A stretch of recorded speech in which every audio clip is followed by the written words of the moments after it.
बिस्मिल्लाहिर्रहमानिर्रहीम। अस्सलाम वालेकुम नादरीन, आप यूट्यूब चैनल देख रहे हैं। मैं इमरान खान हूँ। आज 15 तारीख है जुलाई की और सनम जावेद के हवाले से रात गए जो इतलात आती रहीं, कभी ये कहा गया कि उन्हें अडयाला जेल शिफ्ट कर दिया गया है, कभी पाकिस्तान तहरीक इंसाफ के लोग उन्हें मुख्तलिफ पुलिस स्टेशन के अंदर ढूंढते रहे। मेरी उनके लॉयर से बात हुई मियां अली अशफाक से, और जो सहाफ़ी वहाँ पे कवरेज कर रहे हैं इस्लामाबाद में, उनसे भी बात हुई। ये पहली मरतबा ऐसा हो रहा है कि पुलिस किसी को गिरफ्तार करती है और पुलिस के पास FIR भी नहीं है। यानी ये वाले वाक़े होते रहते हैं, लेकिन सहाफ़ियों को कम से कम पता चल जाता है। नॉर्मली जो क्राइम रिपोर्टर्स होते हैं उनके पास इंफॉर्मेशन आती रहती है कि कौन गिरफ्तार हुआ, किस पुलिस स्टेशन में शिफ्ट किया गया, कौन से मुकदमे में गिरफ्तार किया गया, लेकिन इस मरतबा ये मालूमात भी नहीं आ रही। सनम जावेद को गिरफ्तार किया गया। कुछ लोग ये एतराज़ कर रहे थे कि बगैर वारंट दिखाए गिरफ्तारी नहीं देनी चाहिए थी। तो मेरा ज़ाती तौर पे ये मानना है कि ये इतनी ताकत के साथ आती है रियासत, और इसके साथ झगड़ा तो किया नहीं जा सकता। यानी मुझे जब भी है, मैंने कभी भी मुज़ामत नहीं की, मैंने गिरफ्तारी दे दी। मांगा ज़रूर इनसे हर दफ़ा कि जी वारंट दिखाएं, ये करें वो करें, वो कुछ भी नहीं दिखाते, उठा के ले जाते हैं। और वो इतनी बड़ी तादाद में आते हैं कि उस जगह अगर आप मुज़ामत करें तो मुज़ामत की सूरत में अजीबोगरीब किस्म के विजुअल्स बनेंगे। लेकिन जो विजुअल्स सनम जावेद ने गिरफ्तारी के वक्त उनके बने हैं, अवैस को और उस्मान को, दोनों वहाँ पे उस वक्त कैमराज के साथ मौजूद थे। मैंने ये पूछा भी बल्कि कि ये वीडियो किसने बनाई है, तो वो दो नौजवान सहाफ़ी हैं, उन दोनों ने ये वीडियो बनाई और उनकी वीडियो वो वायरल भी हुई। जिस तरह दलेरी के साथ और बहादुरी के साथ बाहर निकल कर इन्होंने पुलिस वालों को आकर कहा कि जनाब किधर खड़े हैं, इधर आए, इसको पकड़ना है ना, गिरफ्तार करना है, आओ इधर आओ। तो पुलिस वाले जो हैं वो भी हक्का बक्का रह गए। उन्होंने गिरफ्तार तो कर लिया सनम जावेद को, लेकिन उसके बाद उनके पास मुकदमा कोई नहीं था, क्योंकि देखिए FIA का एक मुकदमा बन सकता था, वो बन गया। पंजाब की पुलिस ने वैसे ही हाथ खड़े कर दिए हैं। नैब के अंदर केस बन नहीं सकता, एंटी करप्शन में बन नहीं सकता, वो कभी सरकारी मुलाजिम रही नहीं। तो अब कोई और मुकदमा किसी और इदारे में बन नहीं सकता, तो फिर इस्लामाबाद पुलिस क्या मुकदमा बनाएगी? वो कभी इस्लामाबाद में आई नहीं इस बारे में, और यहाँ पे 9 मई के किसी मुकदमे में डाला नहीं जा सकता इस वक्त। तो अब जो इतलात आ रही है वो 2 से 3 है मुख्तलिफ। एक तो ये है कि बलूचिस्तान के अंदर कोई मुकदमा दर्ज करके वहाँ पे सनम जावेद को शिफ्ट किया जाएगा, और दूसरी इतला ये आ रही है कि कोशिश की जाएगी कि ये जो मुकदमा जिसमें वो बाइज्जत बरी हुई है, इस फैसले को कलअदम करार दिलवाया जाए आला अदलिया से, लेकिन वो भी मुमकिन नहीं दिखाई दे रहा। और एक MPO के तहत बंद कर दिया जाए, तो वो भी हाई कोर्ट के अंदर जब ये मामला जाएगा, मेरी इतला के मुताबिक आज 2 चीज़ें जो है वो जाएंगी हाई कोर्ट में। 2 से 3 पटिशन्स तैयार की हैं वकला ने। एक तो वो हेवियस में जा रहे हैं कि हमारी क्लाइंट जो है उन्हें अगवा कर लिया गया, कोई पता नहीं वो कहाँ पे है, क्योंकि सब ढूंढ रहे थे, पता नहीं चल रहा था। और दूसरा वो अपील करने जाएंगे, कोई नया मुकदमा है तो उसको भी देखेंगे, और साथ में ये भी देखेंगे कि अगर MPO के तहत बंद किया है तो ये DC कैसे कर सकता है। पहले ही वो बड़ी मुश्किल में है, बाबर सत्तार साहब के बड़े क्लियर ऑर्डर्स हैं, वो उसके अंदर पहले फंसे हुए हैं। तो सनम जावेद को ज़्यादा से ज़्यादा कितना अंदर रखा जा सकता है? मेरे ख्याल में चंद दिन और। तो चंद दिन और अंदर रख के रियासत क्या हासिल करेगी? क्या इससे रियासत को कोई खुशी मिलेगी, कोई मज़ा आएगा, या इससे कोई कामयाबी होगी, या कोई फतह के झंडे गाड़े जाएंगे एक लड़की को फतह करके? अब मुझे ऐसा नहीं लगता। सनम जावेद ने ये लड़ाई जीत ली है। जिस तरह वो हंसती मुस्कुराती विक्ट्री के साइन बनाती, हाथ हिलाते हुए वो गाड़ियों में सवार हो जाती है पुलिस की, और पुलिस के साथ कोऑपरेट करती है, और पुलिस के चेहरे भी मैं देख रहा होता हूँ, वो बेचारे बादल नखास्ता बेचारे मजबूरन ये सारा कुछ कर रहे होते हैं। कई दफ़ा पुलिस वालों से बात हुई है, वो भी मजबूर है, लेकिन मजबूरी में वो काम नहीं करने चाहिए कि आप रिटायरमेंट के बाद पछताते रहें कि ये मैंने क्यों किया, वो मैंने क्यों किया। तो वो बुरा लगता है, बाद में अपने आप को भी बुरा लगता है। इसलिए अपनी नौकरी को आइन और कानून के मुताबिक हमेशा करना चाहिए। अब ये तो पता चल जाएगा आज के दिन में कि सनम जावेद का क्या बना, लेकिन इमरान खान साहब ने एक बड़ा स्टेटमेंट दिया जज के सामने कल वाले दिन में। कल अदालत में उन्होंने जज के सामने कहा, और ये तोशाखाना रेफरेंस की समाअत हो रही थी। तो इमरान खान ने जज साहब से कहा कि जज साहब आप अल्लाह को जवाब दें, ISI को नहीं। जज बशीर ने कहा था कि सर पर बंदूक रखकर फैसला लिया गया है। इमरान खान ने समाअत के आगाज पर मीडिया की गैर मौजूदगी पर एतराज़ करते हुए कहा कि अगर मीडिया नहीं आता तो मैं अदालत से वॉकआउट कर जाऊंगा।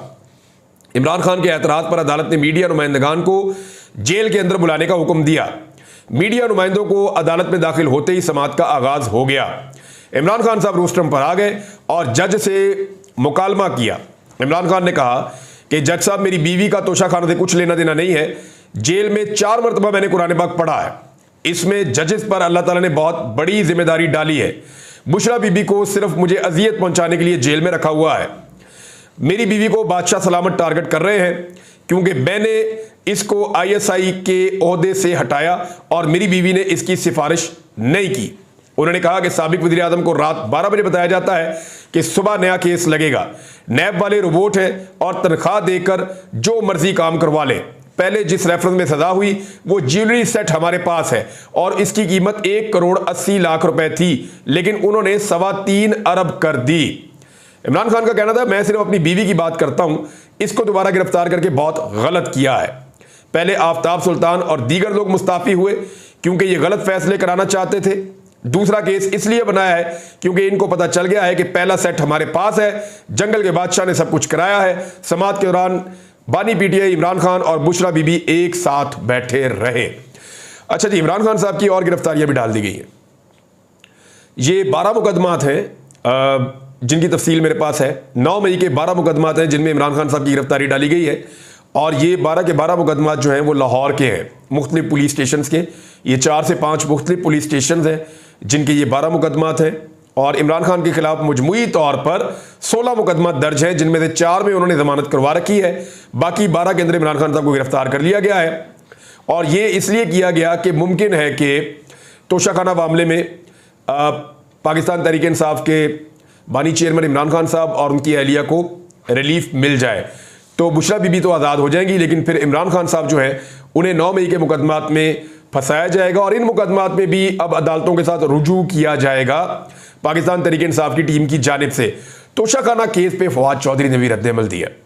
उन्होंने कहा कि सियासतदान अपने लिए एक बहुत बड़ा गड्ढा खोद रहे हैं। कभी काबीना के फैसले अदालतें नहीं खोल सकती, लेकिन इस केस से अब काबीना के तमाम फैसले भी फौजदारी जुरिस्डिक्शन में लाए जाएंगे। इस तरह तो आज की काबीना के तमाम वज़रा कल अपने फैसलों का जवाब फौजदारी अदालतों में दे रहे होंगे। कोई एक इदारा, कोई एक आईनी उसूल मौजूदा निज़ाम में सलामत नहीं, हर उसूल को पामाल कर दिया गया है। देखिए, सारा कुछ ही होगा ना। एक्चुअली सिस्टम तय कर चुका है कि इमरान खान हमें नहीं चाहिए और अवाम तय कर चुकी है कि हमने सिस्टम को इमरान खान के बगैर चलने नहीं देना। अब ये लड़ाई एक्चुअली इमरान खान की नहीं है, ये पब्लिक की विल और सिस्टम की लड़ाई है। पब्लिक की विल जब जीतेगी जब सिस्टम को शिकस्त हो जाएगी, और सिस्टम तब जीतेगा जब वो पब्लिक की विल के खिलाफ इमरान खान साहब को शिकस्त देने में कामयाब हो जाएगा। और सबसे बड़ी मुसीबत यह है कि इमरान खान का ये वाला नजरिया ही नहीं है, उनकी डिक्शनरी में हार मानने का वो कॉन्सेप्ट ही नहीं है। यानी इमरान खान को आप हरा दें वो एक अलग बात है, लेकिन वो हार मान ले ये बात ही नहीं है, उनकी डिक्शनरी में नहीं है। वो खुद अपने मुंह से कहते हैं कि हारता वो है जो हार मान लेता है, और इमरान खान को हार मानने का शौक ही नहीं है या उनको ये कॉन्सेप्ट ही नहीं है, तो वो तो हार नहीं मानते। एक और चीज जो बड़ी खबर है वो ये है कि पाकिस्तान तहरीक इंसाफ के बंदे तोड़ने की बहुत कोशिश की गई है। तहरीक इंसाफ ने इस हवाले से बहुत ज़्यादा शोर भी मचाया है। तहरीक इंसाफ के चेयरमैन ने इस पर बात की, तहरीक इंसाफ के जो सेक्रेटरी जनरल हैं उमर अयूब साहब, उन्होंने इस पर बात की, बाकी लोग भी इस पर बात कर रहे हैं। साहबजादा अमीर सुल्तान जो है उनको यानी वो अगवा हुए, पहले घर से पता ही नहीं चला कहाँ गए, गिरफ्तार कर लिया गया। उसके बाद कुछ जो MNAs हैं उनके भाइयों को, बच्चों को भी गिरफ्तार किया जा रहा है। रऊफ हसन साहब ने दावा किया एक वीडियो में और उन्होंने कहा जी कि एक 17 साल बच्चा है मियाँ फयाज साहब का, उसको पकड़ के उठाकर ले गए और उसकी वालदा को उसकी चीखें सुनवाई गई ताकि उसके वालिद को बाद रखा जा सके कि वो पाकिस्तान तहरीक इंसाफ के अंदर ज्वाइन करे। लेकिन उसके वालिद ने बयान अल्फी लिखकर पाकिस्तान तहरीक इंसाफ के सेक्रेटेरिएट में जमा करवा दिया कि जनाब मैं तहरीक इंसाफ का मेंबर हूं और जाए इलेक्शन कमीशन को ये दे, मैं तहरीक इंसाफ ज्वाइन कर रहा हूं। तो आज़ाद उम्मीदवार जो है, और ये चीज़ें अगर हकीकत है तो रियासत को रिव्यू करनी पड़ेगी अपनी पॉलिसी कि ऐसे बच्चे जिनके चेहरे पर दाढ़ी भी नहीं आई उनको टॉर्चर करके उनकी फैमिली को ज़हनी तौर पर अजियत दे के उनकी वफादारी तब्दील करवाने की कोशिश की जाए, तो दिस इज़ वेरी लो। अगर ये चीज़ें हो रही हैं और पाकिस्तान तहरीक इंसाफ ये क्लेम कर रही है, वो बच्चा भी बाहर आ जाएगा, जब आएगा तो वो भी बताएगा कि क्या हुआ। अच्छा, इसमें एक चीज़ मैं आपको और बता दूं, इमरान खान साहब का जो तोशाखाना वाला केस है उसमें पाकिस्तान तहरीक इंसाफ का USA वाला जो ऑफिशियल चैप्टर है उन्होंने एक चार्ट जारी किया और उन्होंने बताया कि कैसे इस्लामाबाद हाई कोर्ट में जस्टिस आमिर फारूक ने उनके बकौल जानबूझकर तोशाखाना वाला केस लगने नहीं दिया। अगर ये लग जाता तो इमरान खान साहब की गिरफ्तारी डालने के लिए कोई और मुकदमा ही ना होता, कम से कम बुशरा बीबी फौरी तौर पर रिहा हो जाती। वो बता रहे हैं जी कि हमने इमरान खान साहब का और बुशरा बीबी का दोनों का केस जो है वो अप्रैल के आखिर में और मई के शुरू में दोनों का केस हमने फाइल कर दिया था और 8 मई को पहली मरतबा दोनों का केस लगा और सिर्फ नोटिस जारी हुए। 15 मई को दोबारा केस लगा और कैंसिल हो गया। और उसके बाद जो है वो 4 जून को दोबारा केस लगा, फिर कैंसिल होगी समाअत।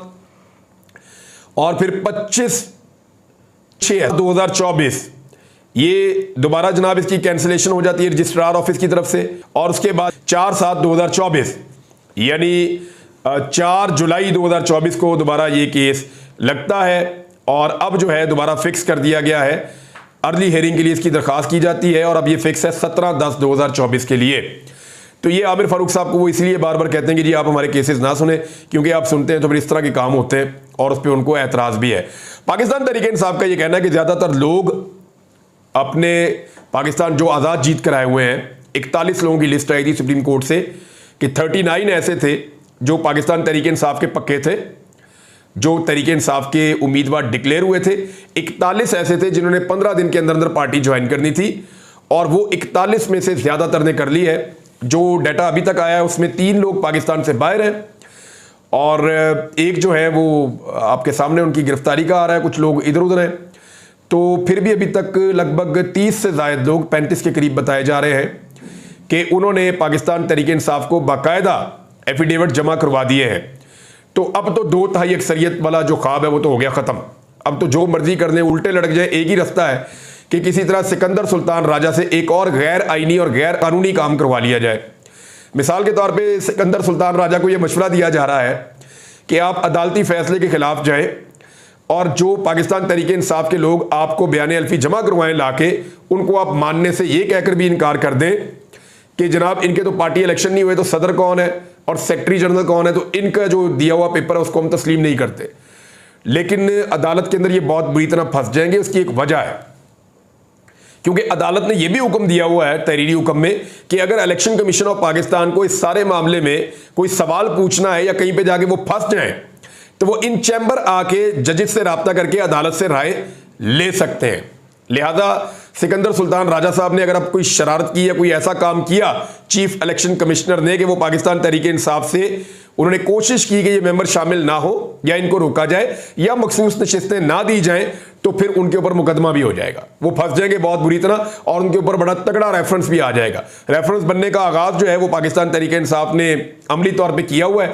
इस पर वो काम कर रहे हैं कि कैसे रेफरेंस फाइल करना है। तहरीक इंसाफ एट ए टाइम 3 मुख्तलिफ रेफरेंसेस के ऊपर काम कर रही है और किसी वक्त भी वो रेफरेंस जो है फाइल किए जा सकते हैं। अब मामला ये है कि बहुत सारे ऐसे लोग हैं पाकिस्तान में जिन्होंने जमीन आसमान के कलाबे में लाए हुए थे, जिन्होंने रोला डाला हुआ था और वो बार बार ये कहते थे जी कि पाकिस्तान तहरीक इंसाफ के कोई बंदे जीत नहीं रहे, इनके आज़ाद उम्मीदवार हैं सारे, ये सारे इलेक्शन हार रहे हैं। हाँ, लेकिन इनमें से चंद वो बंदे जीत रहे हैं। वो कहते थे 15-20 जीतेंगे और वो भी वो जीतेंगे जो यकीन दहानी करवा देंगे एस्टेब्लिशमेंट को कि हम अपनी वफादारी इलेक्शन जीतने के बाद तब्दील कर देंगे।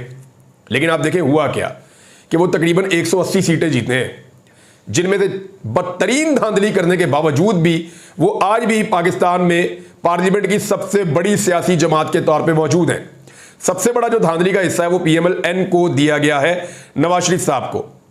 तो अब मामला ये है कि जो लोग ये दावे करते थे कि छोड़ के चले जाएंगे, वो ये देखें कि सारों के सारों ने ज्वाइन किया। इक्का दुक्का लोगों के अलावा कोई भी छोड़कर नहीं किया, किसी ने अपनी वफादारी नहीं बदली और अभी दोबारा कोशिश की जा रही है, इसके बावजूद लोग वफादारी नहीं बदल रहे।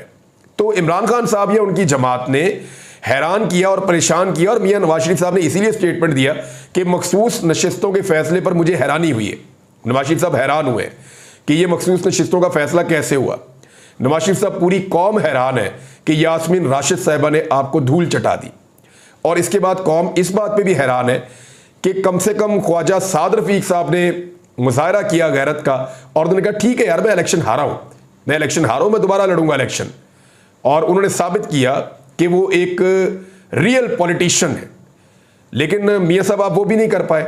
आपने एक झूठी अपनी अना के लिए एक जेल में बंद खातून से बदतरीन इलेक्शन हारने के बावजूद जाली फॉर्म 47 के ऊपर आपने जीत को कबूल किया और जाकर असेंबली में बैठ गए। हैरत की बात तो असल में ये है। अब मियां नवाज शरीफ साहब इस वक्त बड़ी तकलीफ में है। प्रॉब्लम उनका ये हो गया है कि वो ये चाहते हैं कि उनकी लड़ाई या उनकी हुकूमत की लड़ाई पाकिस्तान की एस्टेब्लिशमेंट और एजेंसियां लड़ें और मियाँ साहब को किसी ने ये बताया है, और ये इन्फॉर्मेशन कुछ हद तक ठीक भी है, कि अब इदारे ये चाहते हैं कि हुकूमत जाने और हुकूमत का काम जाने। वो बाद औक़ात बीच में से निकलना चाहते हैं, लेकिन मियाँ साहब को ये है कि जनाब अब बीच में से कोई नहीं निकलेगा, हम फंस गए इस हुकूमत के अंदर, हमने मुश्किल फैसले किए, हुन साड़ा साथ दो। तो मियाँ नवाज शरीफ साहब जो है वो अब एक नाराज़गी जाहिर करने की कोशिश करेंगे, और हो सकता है कि मज़ीद नाराज़गी के लिए मियाँ नवाज शरीफ साहब पाकिस्तान से बाहर भी चले जाएं और पाकिस्तान से बाहर जाकर फिर नाराज़गी करें जैसे वो करते होते हैं। लेकिन मियाँ साहब के लिए खबरें कुछ अच्छी नहीं है। उसकी वजह यह है कि जिस किस्म की इकॉनमी की सूरत हाल है, जिस तरह पेट्रोल की कीमतें बढ़ रही हैं, जिस तरह बिजली की कीमतें रोज़ाना की बुनियाद पर बढ़ रही हैं, जिस तरह गैस की कीमतें बढ़ रही हैं, पाकिस्तान में महंगाई जो है वो आसमान के साथ जा लगी है। तो ऐसी सूरत हाल में कोई भी हुकूमत मकबूल नहीं रह सकती। मियाँ साहब के जो बेहतरीन हमायती हैं, जो मियाँ साहब को बहुत प्यार करते हैं, हमेशा उनके लिए दुआएं भी करते हैं, उनके लिए हमेशा बात भी करते हैं, वो सब भी ऑन रिकॉर्ड आके मान रहे हैं कि ये पाकिस्तान तहरीक इंसाफ की बारी थी। अब जब भी इलेक्शन होगा PMLN को बदतरीन शिकस्त होगी और इमरान खान को आने से नहीं रोका जा सकता। हाँ, लिंगर ऑन किया जा सकता है, इसको डिले में डाला जा सकता है। एक अजीबोगरीब बयानिया PMLN बना रही है और उनके सहाफ़ी भी बना रहे हैं। वो बयानिया नया प्रोपेगेंडा जो है वो मैं आपके सामने रखूंगा आने वाले वक्त में। लेकिन एक चीज़ और है, क्या ये हुकूमत अदलिया के साथ एक तसादुम में जा सकती है? यानी ये सवाल उठाया गया है।